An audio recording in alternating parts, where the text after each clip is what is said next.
But if you're selling something that's a more complicated product or a higher price point, you can't sell it like you sell a roll of toilet paper where all you got to do is cross out the price and put a discount on it, right? It takes an argument. It takes verbiage. It takes copy. So that's why long form content works. Now it has to also be interesting. But if you can have someone stick through long form content, whether it's a long form sales letter or video sales letter or webinar, whatever it is, and sit through an hour of that and like keep them engaged and be like instilling these beliefs, there's nothing more powerful than that. And they'll buy what you're selling. Hello and welcome to Marketing Speak. I'm your host, Stephan Spencer. It is my pleasure to have Billy Broas back with us. He was a guest back in 2020, and we covered some really amazing stuff back then. We're going to go even deeper and into some completely uncharted territory from that interview, which was episode 242. Billy Broas helps businesses create simple yet powerful marketing messages. He's been the brains behind the marketing of top entrepreneurs. Billy is the creator of the popular Five Lightbulbs Messaging Framework and the author of the new book, Simple Marketing for Smart People. And that is a book that was not out when we first did the interview in 2020. So we're going to cover, like I said, a whole lot of really interesting new stuff, new territory. And so welcome onto the show, Billy. Hey, Stephan, it's awesome to be back. Thank you so much for having me. You bet. And so I would love to hear how this book, Simple Marketing for Smart People, ended up coming together, because this is no small effort. It was a year and a half in the making. This is not this is not light work. And any book that is created as more than just a pamphlet, free downloadable PDF, is an undertaking. But yours was especially big, right? It was quite the project, yeah, and thanks, and yeah, I think your listeners are going to really find this refreshing. That's the feedback that we've been getting on these topics, and because there's just so much overwhelm in marketing out there right now, so much complexity. I mean, you're deep in the trenches of marketing. So many tools, so many tactics, so many gurus, and when that happens, I think it's really important to go back to basics, and that's really what this book is about. And you know how it is. I mean, you've been doing this a while, like myself, and there's really something to be said for experience and looking back over your shoulder over the years. And only when you do that can you distill it down to what's really essential. And so I've been doing this for I first got started online in 2008. I had my own business for a while, these beer brewing courses that I was selling online. And then left that. I sold that website to then go be essentially the behind the scenes marketing guy for these big name entrepreneurs. Some of them are friends of ours. And so it's been about 10 years doing that. And now I can look back over my shoulder and say, okay, well, what was important and what was not? And so that's really what this book is about. I created a framework, which we'll talk about later, called the Five Lightbulbs, a messaging framework. And what I realized, and although I'm going to write a book on that one day, what I realized was that I needed to write something that was even a prequel to that was even more foundational, even more axiomatic, to put it that way. So what was the kind of the thread that takes the person from a need or a gap in their business and in their IP, for lack of a better word, and then they need the book, and then from there they need the Five Lightbulbs framework. Like, walk us through that. Yeah, so I call myself a T-shaped marketer. So I didn't have any marketing experience. I mean, I'm not like a natural marketer or salesman or anything. I was a Latin nerd all throughout school, really into science. My career was in the clean energy industry. But then when I left that to do my own thing, become self-employed, I realized, oh man, like I really got to learn marketing and how to sell stuff. And so I tried a bunch of different things. And so I call myself a T-shaped marketer, where I have this broad set of marketing skills, but I went deep on messaging, on words, because I found that was the thing that gave me the biggest ROI. If we get the words right, then everything downstream of that works better. And so that's why I developed this Five Lightbulbs Messaging Framework. And then within that, what I really discovered was that we can get even more foundational than words.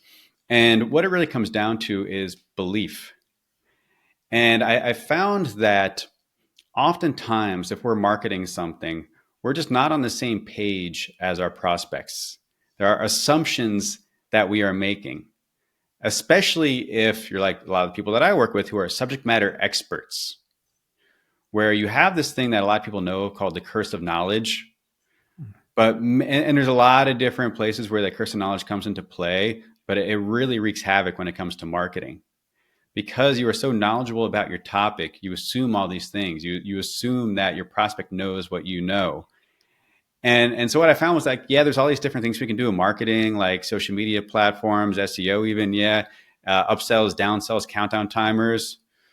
But if our customers, our prospects, I should say, don't have the required beliefs, then nothing else matters. And so then the goal becomes to establish these beliefs. And you do that through your marketing content. That actually becomes the job of your marketing, is to instill the beliefs that are required for the prospect to fully value your product. Gotcha.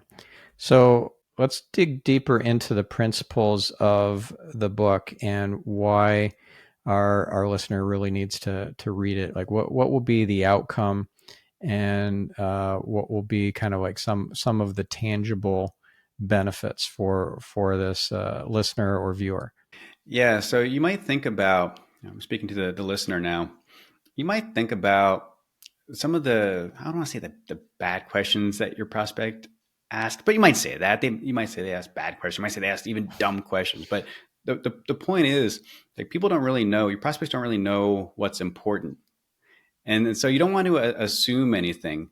And so what you want to do, and the question that we ask in the book is, what does my customer need to believe in order to buy?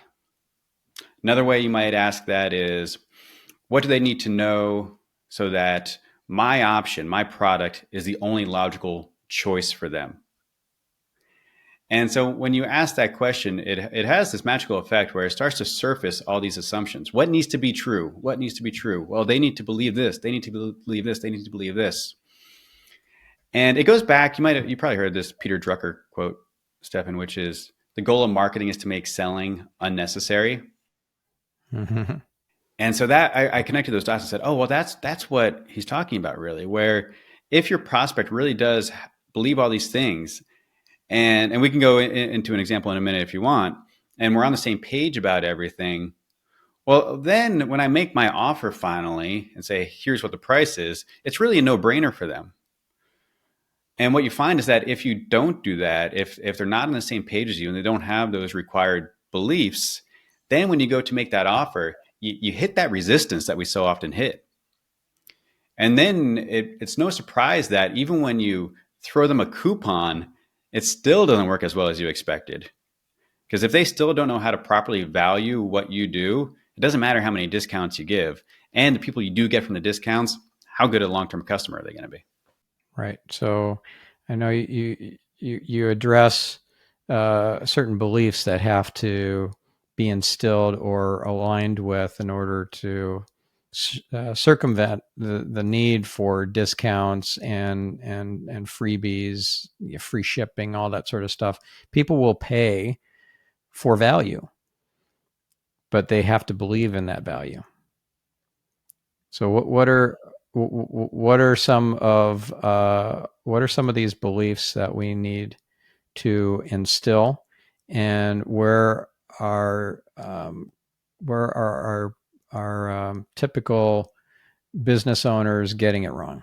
Yeah, good question. So one big area of belief is around not your product, but your approach to solving the problem, the thing that you do. And so one hack you can use for this, one template you can use for this is blank is important. Blank is important. So for example, my co-author and our mutual friend, Tiago Forte, he's a productivity expert and he sells a course called Building a Second Brain that's all about note taking. Yeah, and a great book of the same title, which I really enjoyed, and he was a past guest on this podcast. Yeah, he's awesome. And we did a lot of fantastic work together. And this was the big thing when I came on board as his behind the scenes guy. I saw what he was doing because I'm a nerd and I'm like in the productivity space. And I took his course before even working together. I took his course just as a fan and as someone who wanted to learn from him. But I've always had this knack of being able to make complicated things simple. And I saw the way he was explaining things, and he was only explaining things to like super nerds like me. And that's why he was hitting a ceiling, because he sort of exhausted that warm audience around him. And that's the thing. And so so you'll get some people who like, they just like you, or they already have those required beliefs. But if you want to expand and go into colder markets, it takes this education-based content. And the type of education I'm talking about is education that builds these beliefs that are required to buy. So for him, he was taking a lot of things for granted. A big one being that, to go back to our template, notes are important. He can't assume that people think that note taking is really important. And most people don't. Like, most people think about note taking, they think about school, and it's like, it's not a good thing, right? It's like, that's not a winning message, is to hey, go take a bunch of notes. So he had to instill those beliefs. And that's what we started doing through his marketing content, through telling stories and using data and research studies and demonstration. There's a lot of different forms of proof. We go into more of them in the book. But once we started doing that, people started saying, "Oh, okay, like I really see how notes can help me." And you have to answer objections too, right? So there's going to be objections like, "Well, how long does it take to take a note on a podcast?" Right? And we would show, well, actually, it doesn't take much time at all, shorter than you think, right? So you clear all those objections, and that's really what this belief building process is about. It's that you can think about it as a more sophisticated form of objection handling. Now we make our offer. Now there's not that resistance to buying his course. Because who's going to buy a course on note taking if they don't even think notes are important? Mm-hmm. Makes sense. Yeah. So why is note taking important? I'm just curious what your take on that is. Well, that's a good question. So you need to tie to the end goal, right? Because no one really wants to take notes. So you have to have this mutual understanding about what the person is looking for. So for him, he has a lot of creatives in his audience. So people who produce a lot of content, music, art, things like that. And so what we had to show was that notes can serve that end goal. So it's not really about the notes, right? It's about what the notes can do for you. So again, that comes back to proving that through this educational content. Right. And does it matter what kind of format the educational based content takes? Does it need to be video or written or, short form? What are you thinking here is really the most effective? Yeah, I recommend separating the message from the medium, at least at first. So think about what this core message is, what these core beliefs are, and then I recommend experimenting with those different mediums. Maybe it's all the above, right? We see that a lot, but typically there's one that works better for your audience. His people tend to be, even though he's doing pretty well on YouTube now, but when he got started, it tended to be readers. I mean, he was writing. That's how I discovered him, was from long form blog posts. So you can look at like what your people are more prone to. Also look at what you're good at. If I were helping a famous fiction author launch an online business, I wouldn't say, hey, like if we were like Stephen King, I wouldn't say, hey, you should do a webinar. I'd be like, you're Stephen King. You should write. Like, you should probably write some emails. Right. Okay. So how did Tiago Forte become a co-author with you? Because he's right there on the front cover of the book as with Tiago Forte. What did he do, and how did that come about? Yeah, before I met him, I had been doing consulting for about 6 or 7 years. But something special about that guy. And I love Tiago. We're friends now. He attended my wedding, but we just really clicked. And he just has such a classy approach to marketing and just his in business and life in general. And so we kind of came, like, that's when I first started to get more well known. I kind of came out from behind the scenes, and he was like, hey, he's also very transparent. If you know Tiago, like, he shares every number in his business on Twitter, right? So he's also like, hey, here's my marketing guy, Billy. And so we started to produce more content together. And over the course of a few years, we had a lot of success, and we had said a lot about marketing. And you know how it is, the more you speak, the more you figure out your own thoughts and what works and what doesn't. And so I said to him, hey, like, we've done a lot of great stuff together, and we've said a lot about marketing. We have a book here. So I said, hey, I'll lead the project, And if you could chip in a few chapters, then, and you're such a great case study for these principles, then I think that would make a really engaging book. And that's what we wound up with. I just got the hard copy or the paperback in the mail. It's awesome. We're really proud of it. So this is going to be released June 7th. Is that right? And so this episode will air around that time. We're a little early for that, a few weeks early. But what are some of the things that you have applied from your own marketing principles in terms of the book launch that I think are that you think our listener will be interested to hear, like different tactics and strategies? Yeah, great question. Yeah, so I'm always putting my own teachings, trying to put my own teachings into practice, and so I'm thinking about what do my customers already believe, or what do my audience, what do they already believe, and then what do they need to believe. And so along with launching the book, I'm talking about a lot of these things that they have tried before when it comes to marketing. So like, if you look at the emails I'm sending out now, I'm talking about all these different marketing tactics that are out there. I'm talking about this problem of marketing overwhelm, of all the software solutions that are out there, and really making a case for going back to these core principles and saying, and look, it's not just because like I believe in this stuff. I do believe in it, but I truly believe that it's the highest ROI thing that you can do is to focus on these principles. And when you get this right, all those other things that you're doing work better. And I believe that people who have good products, they might not be marketing professionals. They might not want to become professional marketers, but you need to get these foundations in place if you're going to reach as many people and help as many people as you could help with your great product or service. Yeah. And you said earlier, or maybe it was prior to our recording, that these principles are timeless versus some principles they're obsolete so quickly because things change with technology, AI, and with the amount of overwhelm that and kind of banner blindness, ad fatigue sort of thing that people just will be blind to it after a period of time. So what are some examples of timeless versus ephemeral principles in marketing? Yeah, it's funny.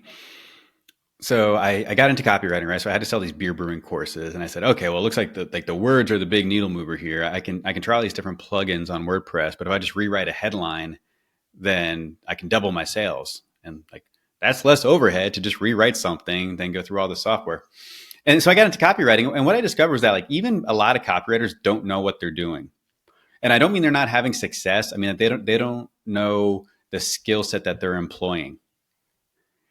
And at the end of the day, what I realized was like what they are doing is argumentation. And this goes back all the way 2,000 years ago to Aristotle. And a lot of copywriters don't even know that this is the field of rhetoric. It's the field of argumentation. It's about making claims and backing them up with proof. So I'm going back to these old books and learning about, for example, the Trivium. I recommend everyone read that book and study that. It's about rhetoric and grammar and logic. And so these are timeless principles. And like even this idea of belief building, and you'll hear marketers are great about coming up with fancy terms for things and acting like it's brand new. So you'll hear this term like the chain of beliefs. We talk about that in the book. My friend Rick Sheffrin, I believe, was the first to coin that term, the chain of beliefs. But all it really is logical reasoning. That's really all it is. I mean, Stephan, like if we to use an example here. So like I have this glass in my hand here. So if I put this on the table, and let's say I'm talking with you, right? And I say that, okay, well, Stephan, we agree that there's one glass on the table. Like you're going to agree with that. Like it'd be really strange if you were like, no, there's two glasses there. Like how far could, like, let's pretend you and I were launching a business. How far would we get in that business if we couldn't agree how many glasses were sitting on the table? Right. So like it seems like that's a very self-evident example, because when it comes to numbers, that's like the most self-evident thing it is. I can't, like, how could I prove to you that there's one glass on the table? Right. The only thing I could say is, well, there just is. Right. There's no proof I could provide. So that seems like a kind of a silly example, because numbers are so self-evident to us humans. But when you apply it to something like your marketing message, like, you need to get that agreement. You need to both say, no, there's only one glass on the table, whatever that topic is. If it's note taking, notes are important. You need to get that agreement before you move on to anything else. And so that idea of logical reasoning, I mean, that goes back to, the dawn of human consciousness. Yeah. And by the way, Rich Sheffrin was a guest on this podcast back in 2020. And he also mentioned in his interview Tiago Forte and building a second brain course. Yeah. The four of us we gotta get together, have a beer, and talk about this stuff. Yeah. We all Yeah. we all think similarly. Yeah. Awesome.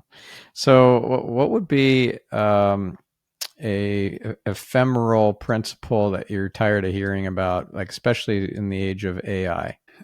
So something more fleeting. Yeah, something that is not going to be valid or useful, let's say in a year's time. Yeah. Well, I mean, you see it too, because you start to spot these patterns over time, and jumping from platform to platform, jumping from shiny object to shiny object. TikTok is the thing, Yeah. or Snapchat, or Threads, or Clubhouse, right? I'm talking about some ones that have kind of passed on now. That's just not the answer, and the key is to put those things in perspective. I mean, a lot of like very serious marketers, and do they rely on one platform ever? Like no. You think about someone.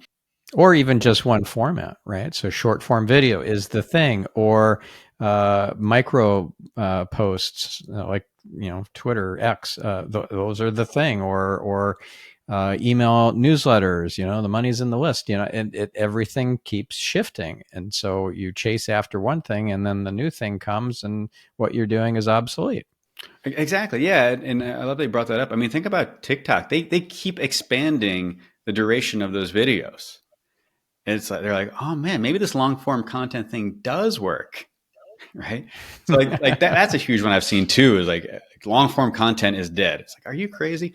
And the reason why long form content works, by the way, if you're listening to this, the reason why it works, I get it's easy to be dismissive of, say, those long sales letters, but you got to know why they're long. And I already gave you the answers, because it's because they're making an argument, and they're establishing these beliefs and getting the reader on the same page as them. And it sometimes it takes, and look, it depends on what you're selling. But if you're selling something that's a more complicated product or a higher price point, you can't sell it like you sell a roll of toilet paper, where all you got to do is cross out the price and put a discount on it, right? It takes an argument. It takes verbiage. It takes copy. So that's why long form content works. Now, it has to also be interesting. But if you can have someone stick through long form content, whether it's a long form sales letter or a video sales letter or webinar, whatever it is, and sit through an hour of that, and like keep them engaged and be like instilling these beliefs, there's nothing more powerful than that. And they'll buy what you're selling. Mm-hmm. Yeah.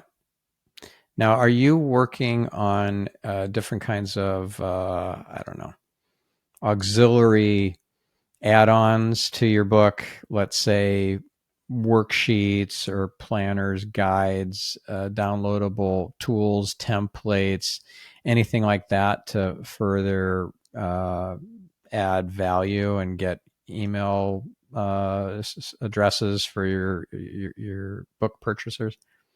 Yes, we do have some of that. Yeah, we don't have some, like when Tiago and I talked about this, like, we really just want to get these ideas out there. I know that's not what you're supposed to do, especially like as a marketer, I'm supposed to have the whole funnel mapped out and everything. But we really do just want to get those ideas out there, and let serendipity happen too, because it's so. I mean, everyone needs marketing, right? And as I've talked about these topics, I've heard from people from all walks of life that I would have never expected. I mean, we have teachers and professors who are using these concepts in their classroom, which is a great example, right? Like, you think about the things that students always say. It's like, okay, hypotenuse, like, when are we going to use that? right? And the teacher's like, well, just trust me. It's like, no, maybe the teacher should employ this belief building strategy and show the student why this is important, like instill the belief that this is important. But to answer your question, yeah, so we're going to have, we'll have some worksheets and cheat sheets and things like that. And then ultimately, I mean, this is really the underpinning. You know, I was talking about the five light bulbs earlier. I was going to write the five light bulbs book, and I was like, actually, no, we need to write this book first because this is the underlying philosophy behind that. That said, this is not simple marketing for smart people. It's not an implementation book. It's really more of a philosophy book. However, if you want to make this stuff easy, the easy button really is the five light bulbs in which these principles from this book are baked into. Mm-hmm. Can we walk through each of the five light bulbs and maybe give some case examples of each being used?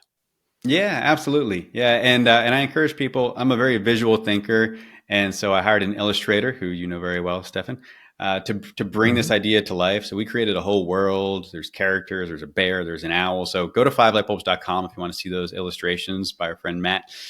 And but I'll walk through them. So the five light bulbs. So light bulb one represents your customer's status quo. This is a place they don't want to be anymore, where they're having a problem. Light bulb two represents other things they've tried before. So other solutions, this might be your competitors, might even be doing nothing. Light bulb three represents your unique approach. And so this is the most interesting one. This isn't your product, but it's your approach. And we found that if you make a strong argument for your approach, you more easily sell your product, which is represented by light bulb four. So light bulb four is your product, or actually what we call it is your offer, because it includes your product, but it's also everything that goes along with that, like any bonuses or guarantees, pricing terms, things like that. So the customer has success with your offer, hopefully, and then they achieve the benefits of that, which is represented by light bulb number five, which is the customer's new life. And so that's where they have a win from your product, and they're happy, and they refer other people and keep buying from you. So those are the five light bulbs. Right. So let's go through an example. If you want to use Tiago as the example or somebody else, it doesn't matter. But like, how do you apply this, or how does, in this case example that you're going to give, how does this transform their marketing? Yeah, so it's really a language, and it's been really cool to see, especially companies and teams like marketing agencies adopt this, because we hear things like, oh man, that's a great light bulb one headline, or we need a light bulb three email. And that wasn't my intention to make it this language, but I started to hear that. Actually, it was Ryan Deiss, our mutual friend. I was working with him and his team, and they were saying that his head of growth was like, hey, Ryan, we need another light bulb three email. I was like, oh, that makes a lot of sense, right? So especially when you have a team, it really streamlines the organization. And so now we have these people speaking this language, and you can do things like test a light bulb one headline versus a light bulb three headline. So a light bulb one headline for Tiago will be something around the problem. And so one of the first things I did with him was rewrite the headline for his sales page. At first, it was just the name of his course, which was Building a Second Brain. And then it became, and I might not get this exactly right, but are you consuming tons of information, but feel like it's not leading to anything valuable in your life? When we change it to that. I'm sure that's not relatable to anybody listening, right? Right. And that really struck a nerve. Yeah. And people were like, oh yeah, like I'm listening to all these podcasts, like Stephan's, but like, am I getting the results from it? I'm investing a lot of time in this.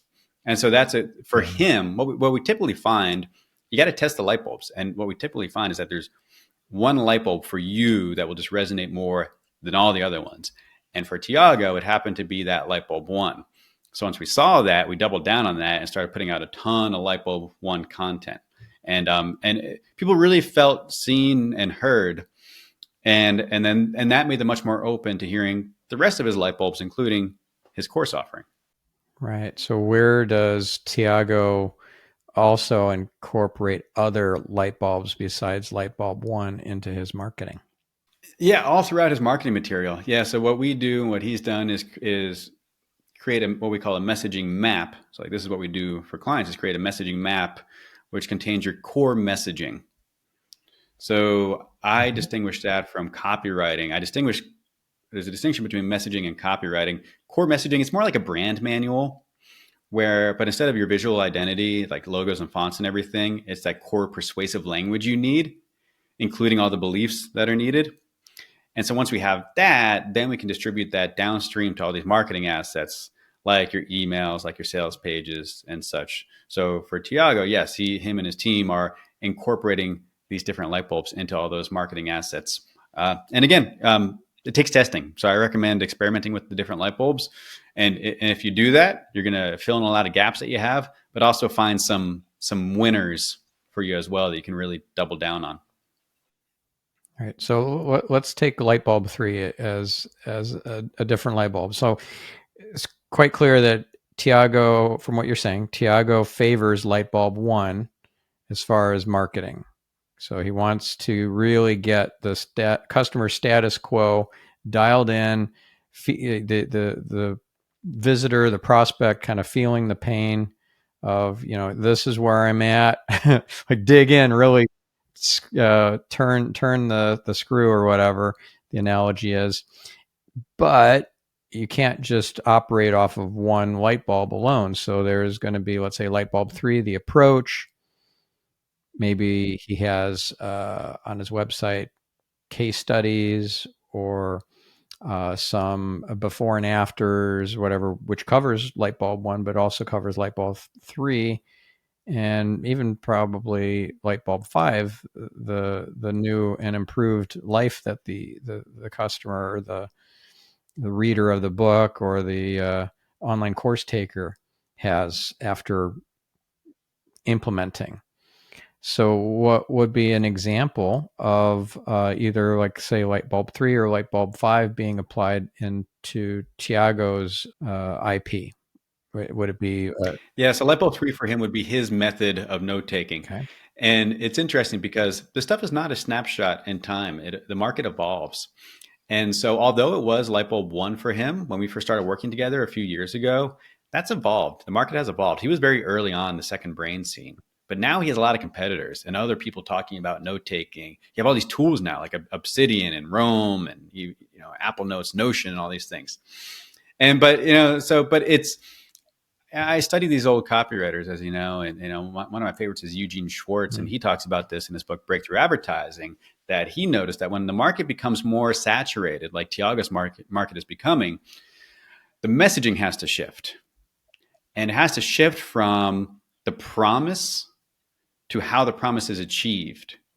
Another way of saying that in Five Lightbulbs terms is shift from light bulb 5, or it could be light bulb 1, 2. They're kind of two sides of the same coin, right? Like move away from pain towards pleasure. Move away. So the messaging needs to shift from light bulb 5 to how the promise is achieved, which is light bulb 3. So now, because Tiago has all these competitors out there now, he can't just make this promise of, hey, make more from all these podcasts that you listen to. He has to say, no, use the second brain method in order to do it. So his light bulb 3 headlines are going to be around his methodology. And you see this with what he's doing. His second book has a light bulb 3 on the cover. His second book is called The Para Method. It's a way of organizing your folders, right? So just that word method, that's a light bulb 3 word. Method, blueprint, formula, whatever. So that's where he has to, by necessity, put a lot of his messaging effort into. Got it. By the way, speaking of headlines, and you mentioned Eugene Schwartz, who was amazing. The only job of a headline, according to Gene Schwartz, was to get the reader to keep reading.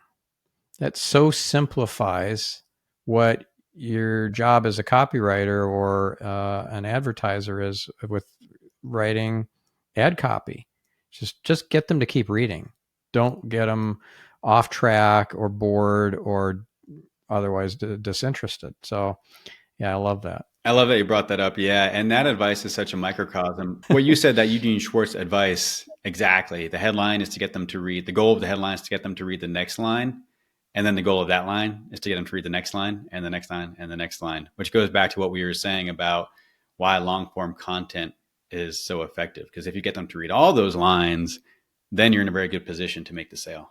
Yeah, they are invested by that point. Yeah. Yeah. Now you mentioned Ryan Deiss earlier, and he was a guest on this podcast.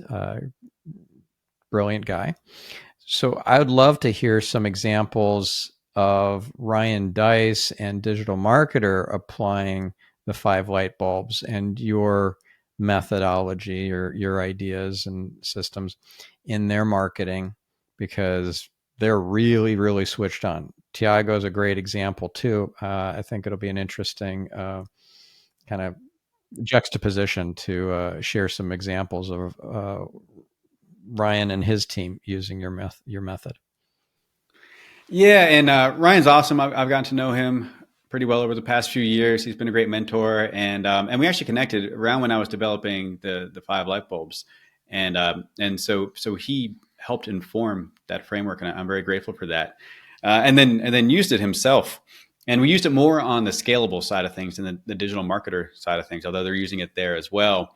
And Okay. so Scalable is his newer brand, and it's sort of the people who have graduated from digital marketer, and like now the marketing is working, and now they have so many customers that they need to get the operations in place. They need to scale their business, and so we use the five light bulbs for that business because there's a lot of education that needs to go on for these business owners who are looking to scale their business, largely around this idea of getting out of your business and not just working on it, but I like how Ryan puts this, but floating above your business.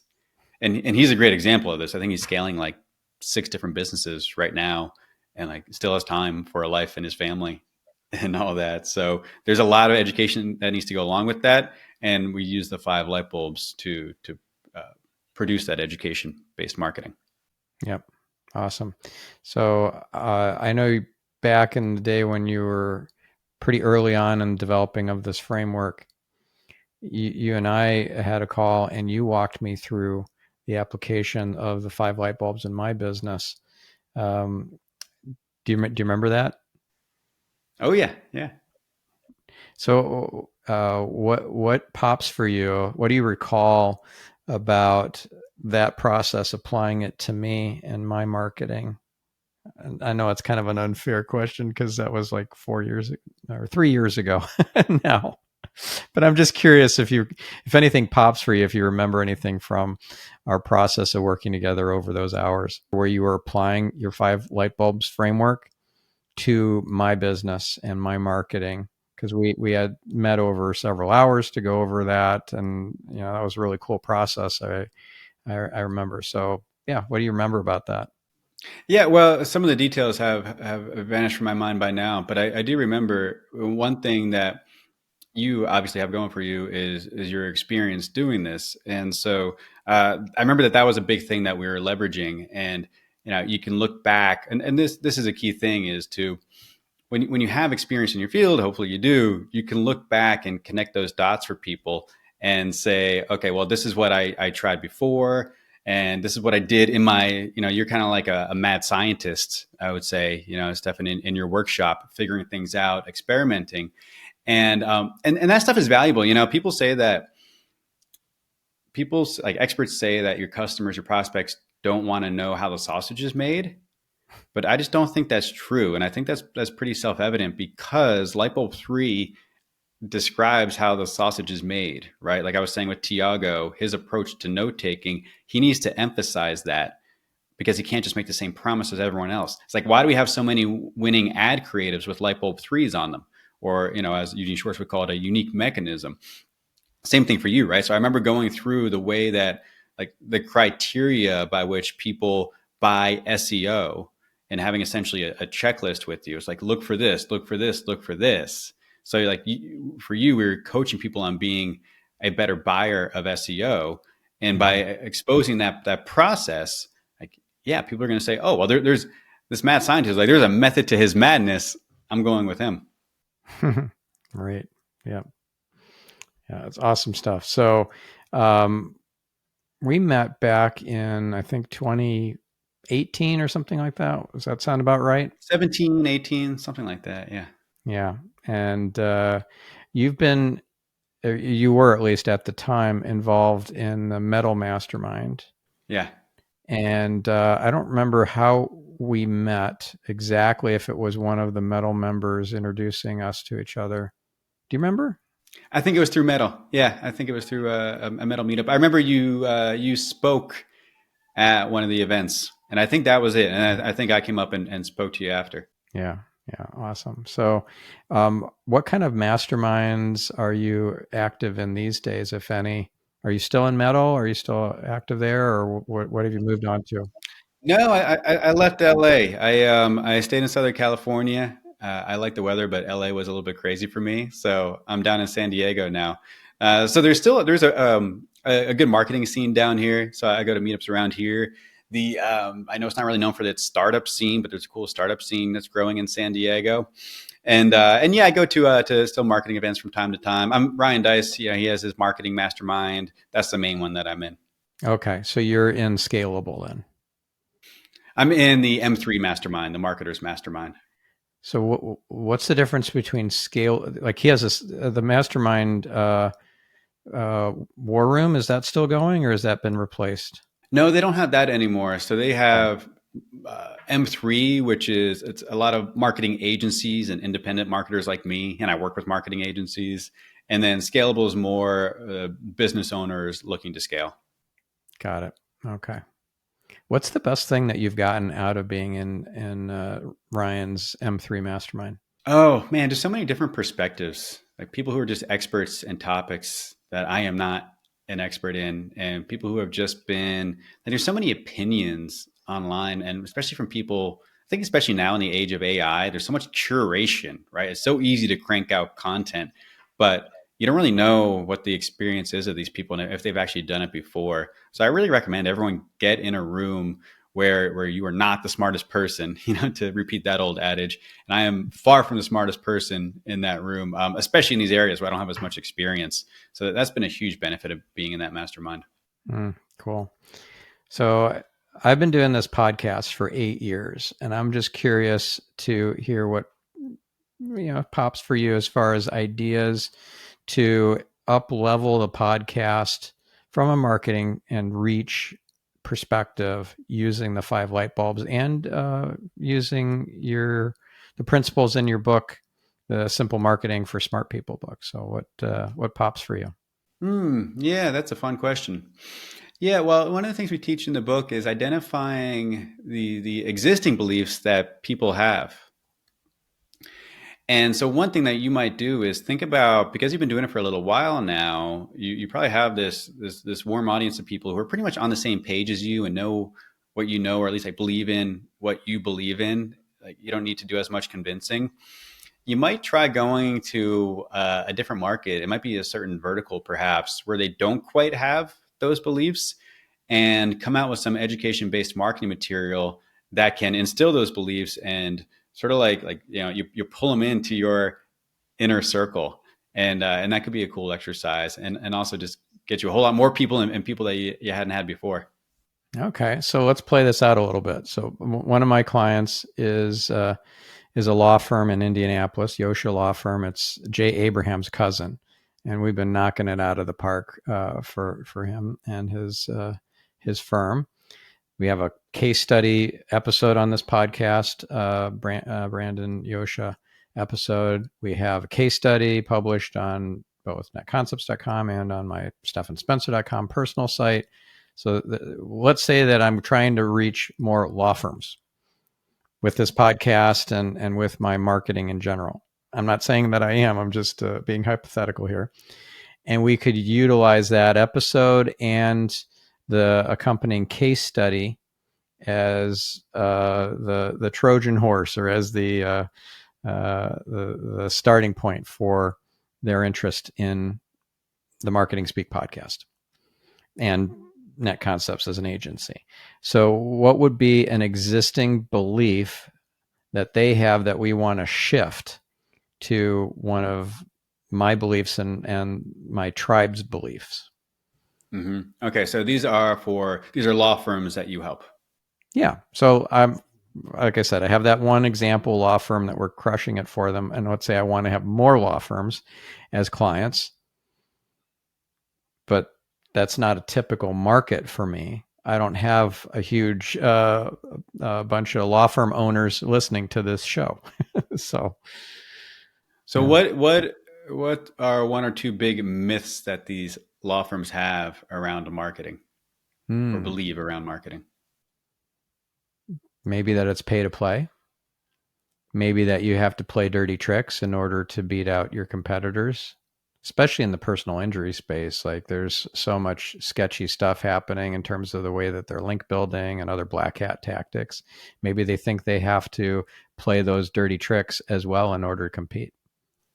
Okay, got it. So what are some of these dirty tricks? So black hat tactics, link building. Yeah, so different black hat tactics for SEO, such as buying links and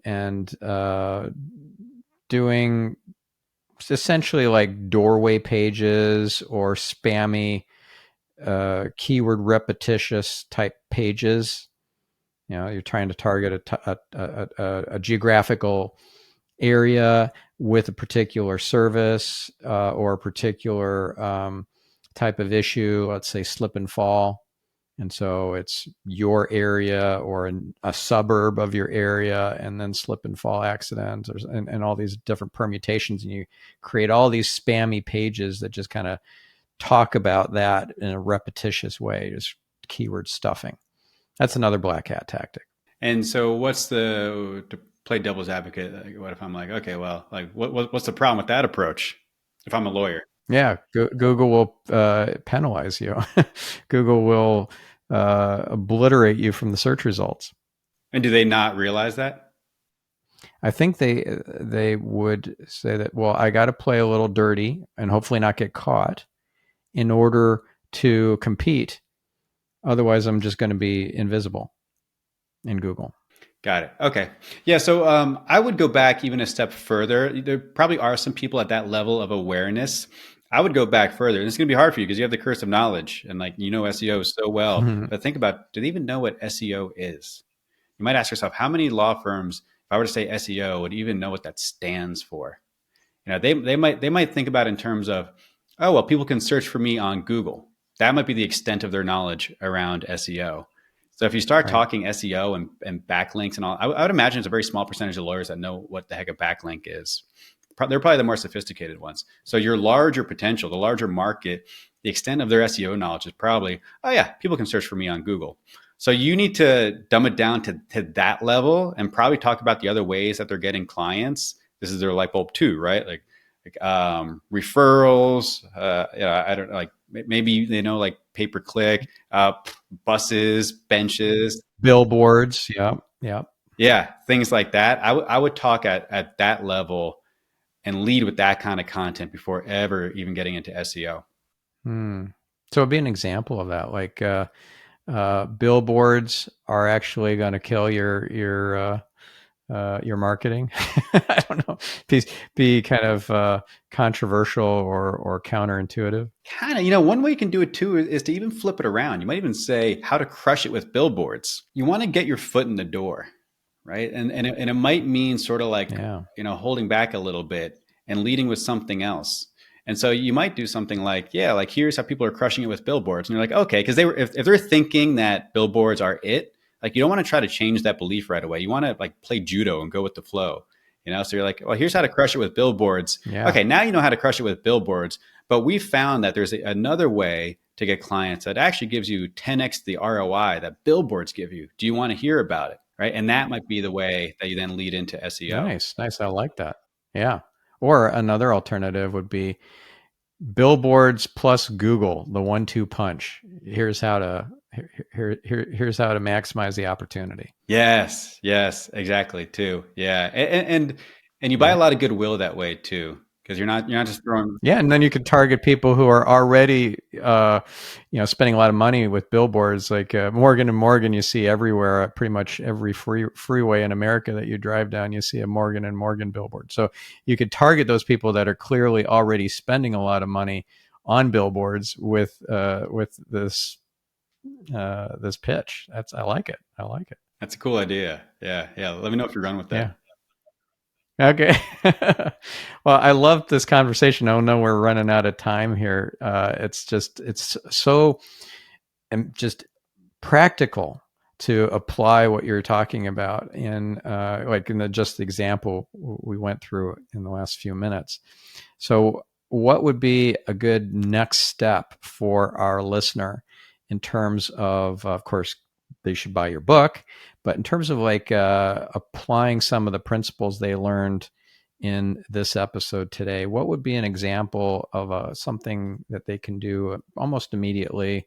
Maybe shut off this episode as soon as it's finished, grab a pen and paper, or whip up something in Google Docs. What would they do next? Well, going back to this idea of I'm always trying to find the biggest needle mover, the 80/20, the highest ROI thing, whatever you want to call it. I have found that really comes from shining a light on your blind spots. And when it comes to marketing, there's no bigger blind spot than these assumptions that we have and things that we think that our prospects know or believe, but just aren't true. And so my answer to that question then becomes, well, how can we remedy that? And so I would encourage your listeners to maybe ask that question I just asked you. What's one of the biggest myths that they believe? That's a good place to start. And just speak to people in your market, and not so much speak, but listen. And you might say, hey, just walk me through the last time you purchased XYZ. Walk me through what that process looked like and your thought process. And they're going to say all sorts of things. You have to bite your tongue because you're like, that's such a bad idea. Oh, like you believe that? Oh, you didn't do that, did you? But then it's a very humbling experience, because then what you realize is you need to enter that conversation at that level before ever getting to the thing that you want to talk about. So that's my biggest takeaway I can give people, is to try to shine a light on those blind spots. Yeah. I love that. The idea of exposing those myths, that reminds me of a wonderful Mark Twain quote. It ain't what you don't know that gets you into trouble. It's what you know for sure that just ain't so. Yeah, that's a good one, isn't it? Yes, it is. Great way to end this episode. So if our listener, our viewer, is interested in learning more from you, they should go to Amazon and buy your book, obviously, which is hopefully by the time this episode airs already available. If not, pre-order it and it'll be out within a week or so. June 7th. Simple Marketing for Smart People.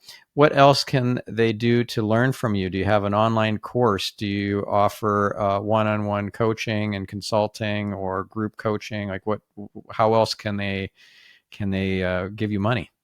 Yeah, so definitely check out the book, check out the Five Lightbulbs Framework. Hop on my newsletter. I send out a weekly newsletter called Billy's Monday Light Bulb, where I try to shine a light on these blind spots and give you these aha moments. Yeah, I do limited consulting these days. The big thing we're doing is really helping organizations, marketing teams, agencies install the 5 light bulbs into their operations. And so if that's something that's of interest, please reach out. Yeah. And your website, BillyBroas.com, is for that? Yes. Okay. And then for the 5 light bulbs, it's 5 light bulbs, number 5, lightbulbs.com. Billy, it was a pleasure. You're a scholar and a gentleman. Thank you for coming on the show. And listener, please implement something that you've learned from this episode today. This is not passive edutainment. This is meant for you to action and make the world better. We'll catch you in the next episode. I'm your host, Stephan Spencer, signing off.